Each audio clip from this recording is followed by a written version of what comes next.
a nuestro buen amigo, a nuestro colega y también parte de la familia de Sin Censura, Jesús Lemus, un periodista de a pie al que respetamos y al que admiramos, y vamos con él para que hablemos sin censura de temas que van a dejar la víbora chillando. Mi querido Jesús, te mando un abrazo, ¿cómo estás? Vicente, buenas tardes, qué gusto saludarte, siempre un placer poder compartir contigo y con tu auditorio estas reflexiones. A ver, mi querido Jesús, hablemos de Lozoya, perdón, de Mr. L. Sí, No, ¿cómo se llama este? ¿Cómo quiere que le digan ahora? Erla o Elra, ¿cómo? el rata, El Ra. porque, a ver, Lozoya no solamente se metió millones de dólares en el tema de Pemex, creo que Lozoya es el claro reflejo de gobiernos que entregaban nuestro país a extranjeros. Hablemos de ese tema, Jesús. Creo que sí, Vicente, es un punto que nos hemos olvidado un poco la sociedad y más que nada los propios comunicadores imbuidos por ahí con la dinámica de las declaraciones y de que lo obligaron a corromperse. Nos hemos ido olvidando un poquito de ese tema que es también otro gran despojo, mi querido Vicente, el del territorio. Fíjate que comparando lo que hizo Lozoya, y ahorita te lo voy a explicar de manera más precisa, a ti y a nuestro auditorio, eh, lo que hizo Lozoya realmente es un despojo peor que el que hizo uh, el general Antonio López de Santana cuando, por medio de los tratados de la Mesilla, allá en 1853, entregó gran parte del territorio mexicano a los Estados Unidos. Aquí viene a colación qué fue lo que realmente hizo Lozoya. No nada más se enriqueció con los millones de dólares que sacó y aparte con otras investigaciones que de acuerdo a fuentes de la Fiscalía General de la República se están llevando a cabo en por lo menos 350 contratos que entregó en concesión para la explotación de recursos naturales, principalmente petróleo y gas natural. Te comento, nada más para dimensionar el saqueo que hizo este pillo, este bandido, y que pues no sería justo que por acuerdos con la fiscalía quedara en libertad. Te comento que el robo que hizo Lozoya Austin del territorio nacional, al entregar ese territorio a empresas transnacionales para que hagan uso irrestricto de ese territorio hasta por 35 años, a partir de que estuvo él al frente de Pemex, pues fue nada más ni nada menos que 5.7 veces mayor al saqueo que hizo el general Antonio López de Santana. Te lo platico así en términos muy claros. Santana, a través de los tratados de la Mesilla con Estados Unidos, le entregó a ese gobierno norteamericano 75.845 kilómetros cuadrados de suelo mexicano. Bueno, pues Lozoya, con su reforma energética, así como la operó, así como sobornó legisladores del PAN, del PRD, del PRI, para que aprobaran esa reforma inmoral, nada más y nada menos despojó al país de 444.900 kilómetros cuadrados.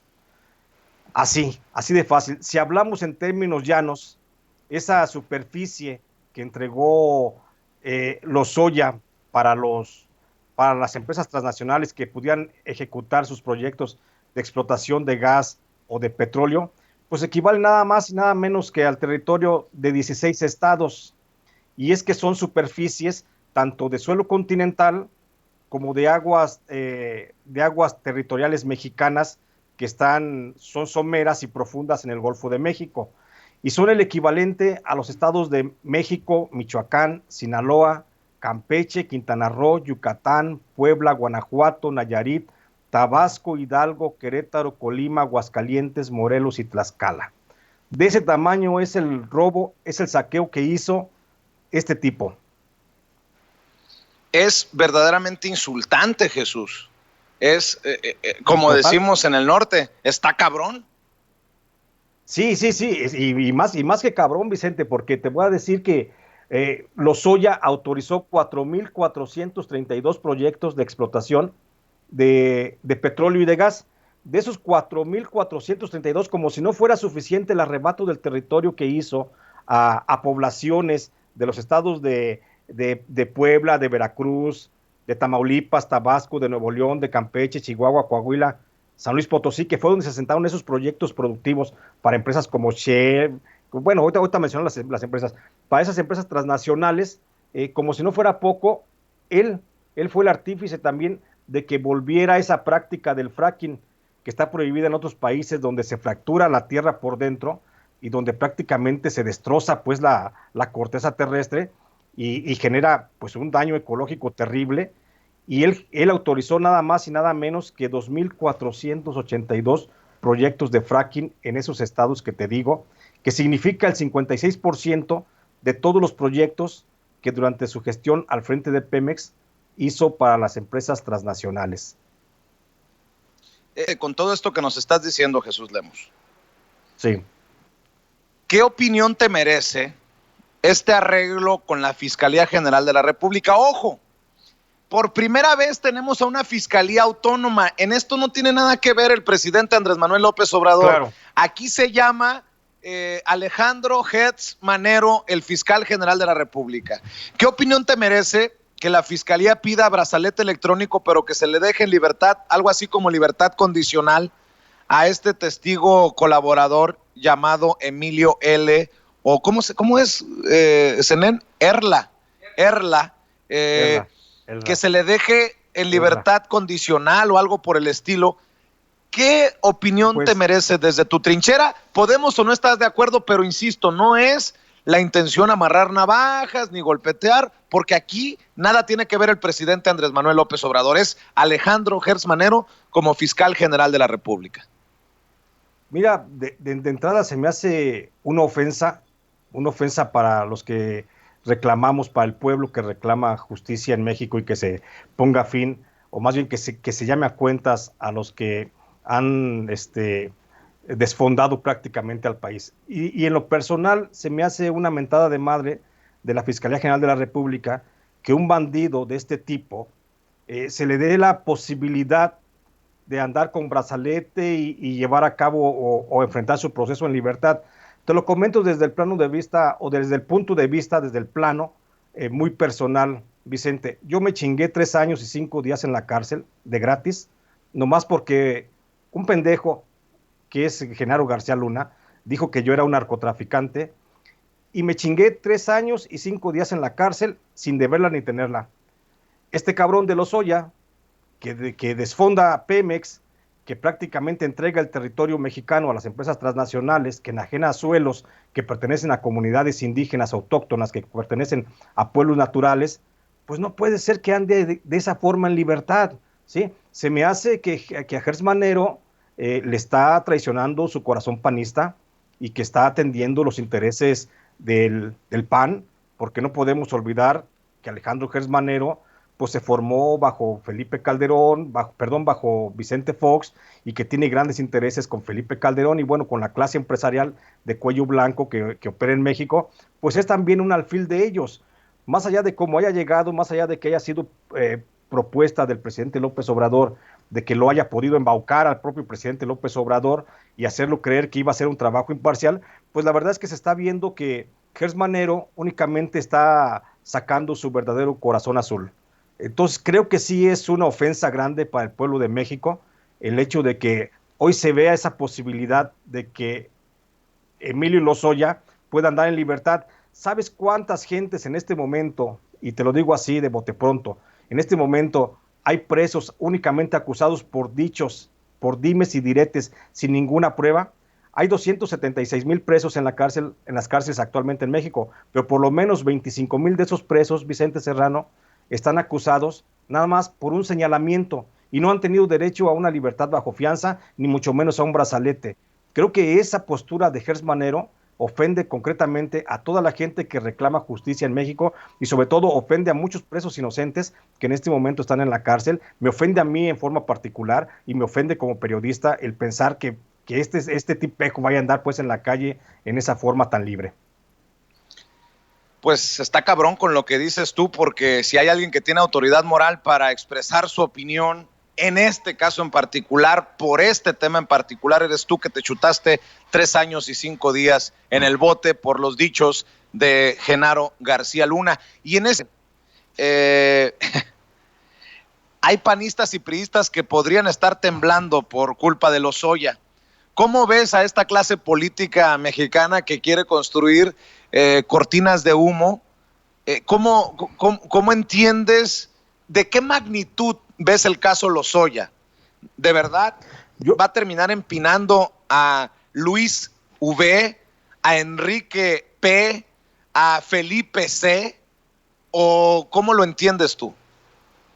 Pues yo lo que veo es una reacción pues, del imperio, una reacción prácticamente de la clase que por décadas ha tenido sometido al país y sobre todo aprovechándose de la riqueza. Veo esa reacción y veo cómo estos neoliberales empiezan a reorganizarse, empiezan a trincherarse para hacer su propia defensa porque saben efectivamente, y de eso estoy cierto, que Emilio Lozoya, ya demostró Emilio Lozoya que es un cobarde. Mira, el solo hecho para la cárcel, cuando llegas a la cárcel hay que armarse de muchos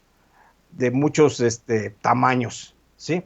Y te lo digo porque yo lo viví, porque vi a muchos presos como dentro de la cárcel nos teníamos que forjar de veras el carácter, y veo que este niño, este señoritingo, llega de España con un dolor de estómago, con una chorrera, y pide que lo lleven a un hospital y allá pasa sus primeras noches como procesado. Debió haber sido sometido a un ceferezo, como es el cargo, pues es un delito federal.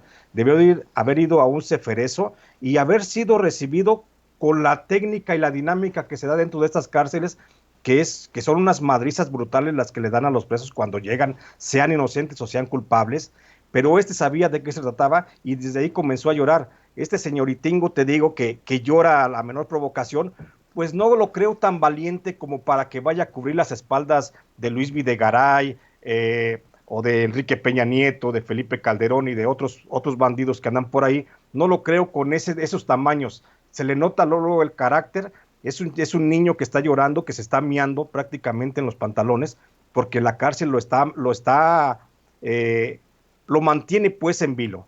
Entonces, el hecho de que estén haciendo ahorita la defensa, la contradefensa, la caja china, que quieren hacer campañas y cortinas de humo para distraer a la población de lo que realmente está pasando en el proceso de Lozoya, pues no habla más que del miedo que tienen precisamente estos empresarios, muchos políticos del PRI, del PAN y hasta del PRD, que en su momento se beneficiaron económicamente con el desfalco del que fue objeto Petróleos Mexicanos.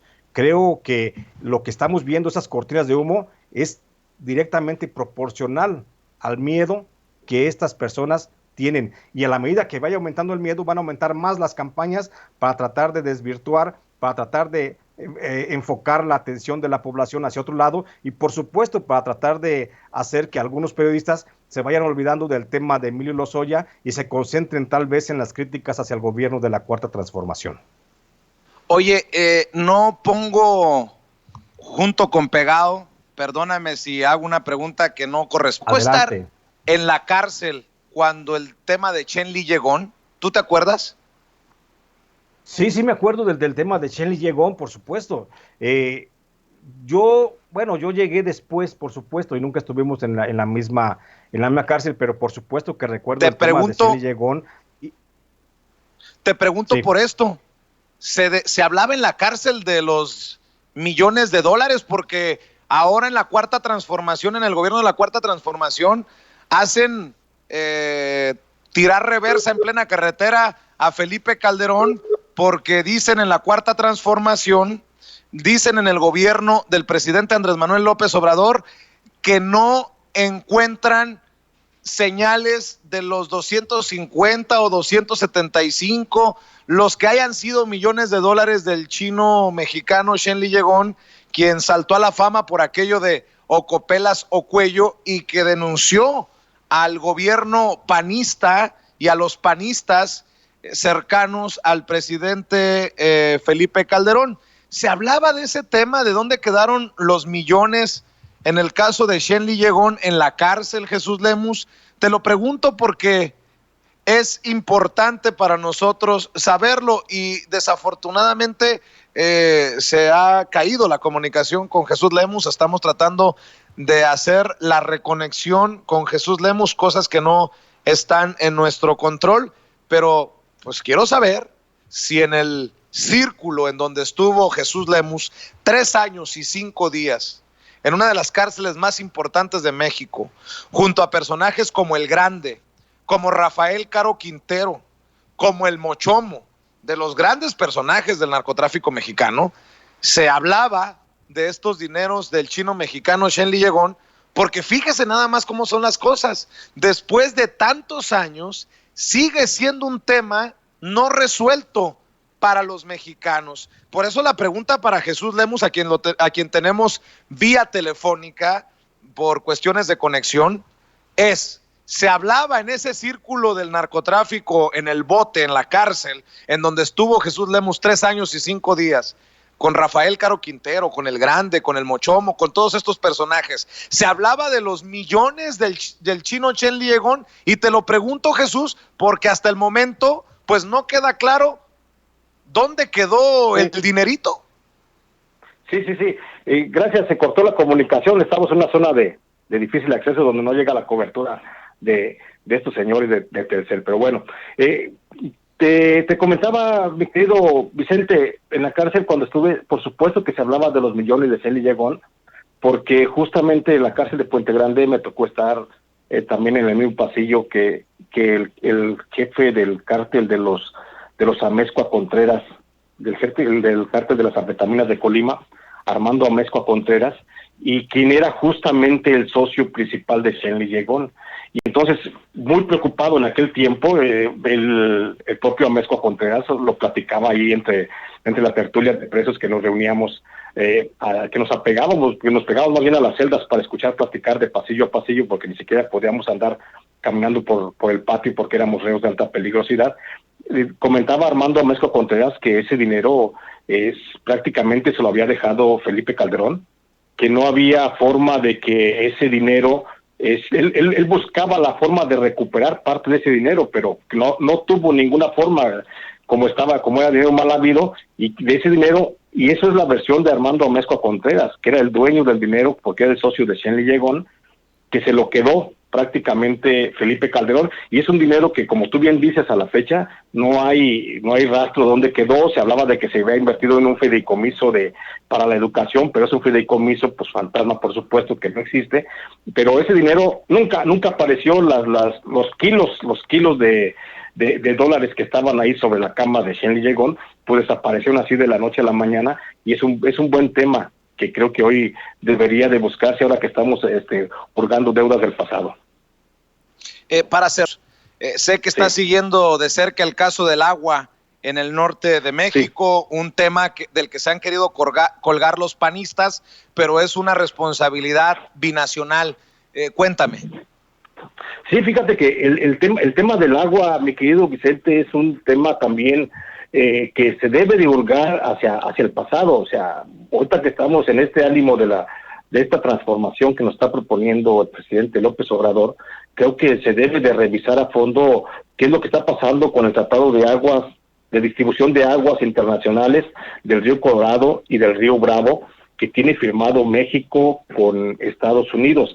Y es que a causa de ese tratado, firmado desde febrero de 1944, el que no se ha revisado, los congresos, todas las legislaturas que han pasado no han querido revisar, pese a que tienen la posibilidad de revisarlo cada 5 años, pues nos está generando una crisis económica, social y de producción rural, sobre todo en los estados de la zona norte del país. Mira, te comento que a la fecha México le debe 220 millones de metros cúbicos de agua a Estados Unidos, y es una deuda que cada año tenemos, porque en el tratado de distribución de aguas internacionales con Estados Unidos se acordó en su momento que México le otorgara agua a Estados Unidos si tenía sequía, y México iba a dejar Estados Unidos iba a dejar que México se aprovechara de las aguas territoriales mexicanas si no tenía ninguna sequía. Pero lo que pasa es que las zonas que pusieron para considerarlas si había o no sequía en Estados Unidos, pues fueron las zonas desérticas de Arizona, de Nuevo México y de parte de Texas. Entonces por eso siempre tienen sequía, por eso siempre hay un déficit de agua, o sea que nos chingaron los gringos desde 1944 y a la fecha todavía no tenemos la capacidad los mexicanos de poder recomponer ese tratado de distribución de aguas internacionales. Y esto, Vicente, viene a colación porque recordarás que hace poquito hubo un conflicto violento ahí en el estado de Chihuahua, por la redirección del agua que no se permitió por parte de los productores y que entró la Guardia Nacional a defender el agua, y eso estamos viendo que ese es el principio de muchas guerras por el agua que vienen allá en la zona norte del país. Y bueno, nada más cerrar con esa reflexión, que ojalá esta legislatura, ojalá los legisladores que siempre ponen mucha atención a tu programa Sin Censura, pudieran reconsiderar la posibilidad de volver a revisar el tratado de distribución de aguas, porque es un tratado leonino que nos está dejando sin agua, que está dejando sin agua a la zona norte del país cada año, porque cada año tenemos un déficit de agua para Estados Unidos. Mi querido Jesús, ¿en dónde te lee, en dónde te ve, en dónde te escucha la gente? Seguimos al pendiente para hacer ese maratón periodístico independiente. Dime, cuéntame. Por supuesto, mira, ahí me leen, estoy escribiendo para Ángel Metropolitano, estoy colaborando también por ahí con Los Angeles Times, y me encuentran, por supuesto, en mis redes sociales, que es en Facebook estoy como Jesús Lemus Barajas, y en Twitter estoy como Lemus Barajas. Ahí me pueden seguir, ahí estoy subiendo mi información de manera constante, y bueno, a través también de las presentaciones de algunos libros que a veces hago. Ahorita estaba detenido por lo que es el problema de esta pandemia, que no la podemos superar todavía, pero yo espero que pronto ya reactive con mis charlas, con mis pláticas y esas exposiciones que hago, donde planteo pues este tipo de problemática vigente que está actual y que tiene mucho que ver con los derechos humanos, con la violencia contra periodistas, con narcotráfico, con arrebato del territorio, con desplazamiento de pueblos originarios, o sea, sobre eso, y ahí ando en las redes sociales, Vicente.